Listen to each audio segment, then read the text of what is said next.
Good morning, everyone. This is Nicole Ali. I did a movie review for Fahrenheit 451 starring Michael B. Jordan. And during that live stream review, I appreciate everyone being there. It was really great. And I learned a few things myself. One was from Rella Dymond. Shout out to her. When it came to, or him, I'm not sure. From the icon, I think it's a female though. Correct me if I'm wrong. I don't want to be wrong with that. But they said something about Octavia Butler's book called The Parable of the Sower. So about 6 days ago, Octavia Butler, when you went to Google, you saw this image, this cartoon image of Octavia Butler. And I thought that was interesting because we just talked about Fahrenheit 451, and she just mentioned that, or he, excuse me, just mentioned Octavia Butler's work. So I'm gonna go to Google and type in, these ads are getting on my nerves. Parable of the Sower here, and I just wanted to give a synopsis of what this book is about. As you can see, I'm showing the Parable of the Sower audiobook on Google Play. It's about $15. It's about $28 on Audible. You can find it at Walmart for $5, pretty much like $4.50. Thrift books as well, about $6.50. And they have the reviews, they have an overview of it.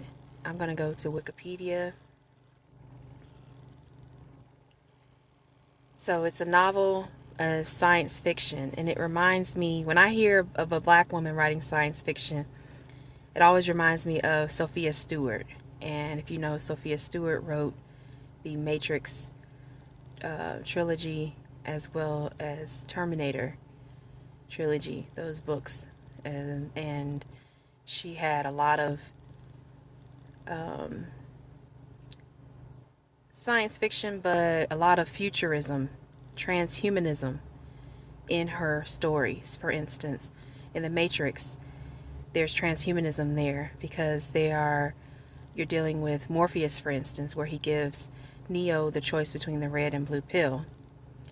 And he tells him, you're going to have a lot of, like, basically paraphrasing, a lot of threats from the system, which is fake. You're living in a fairy tale.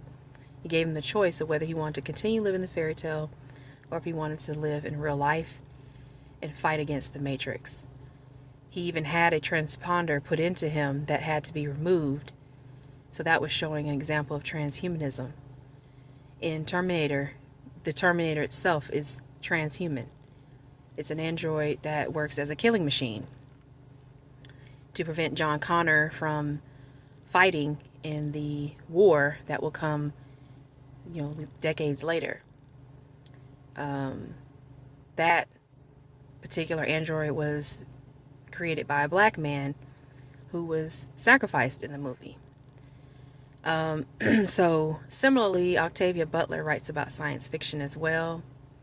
Her book was a 2-book series.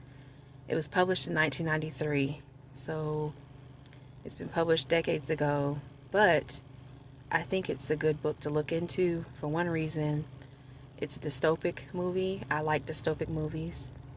And Rella Dymond also mentioned 1984. I like that movie as well, and the book. So this plot is set in the 2020s, which is not too far away for us. 2020 is only 2 years away, less than 2 years away. And it's set in that time period where society has largely collapsed due to climate change, growing wealth inequality, we see that as well, and corporate greed. Starbucks, anyone? Parable of the Sower centers on a young woman named Lauren Oya Olamina, who possesses what Butler dubbed hyperempathy, or sharing. She has the ability to feel pain and other sensations she witnesses. As a teenager growing up in the remnants of a gated community near Los Angeles, she begins to develop a new belief system which she comes to call Earthseed. When the community's security is compromised, her home is destroyed, and her family is murdered, and she travels north with other survivors. Society outside the community walls has reverted to chaos due to resource scarcity and poverty, and mixed-race relationships are stigmatized amid attacks against religious and ethnic minorities. This sounds like what we're dealing with right now. Lauren believes that humankind's destiny is to travel beyond Earth and live on other planets, forcing humankind into its adulthood, and that Earthseed is preparation for this destiny.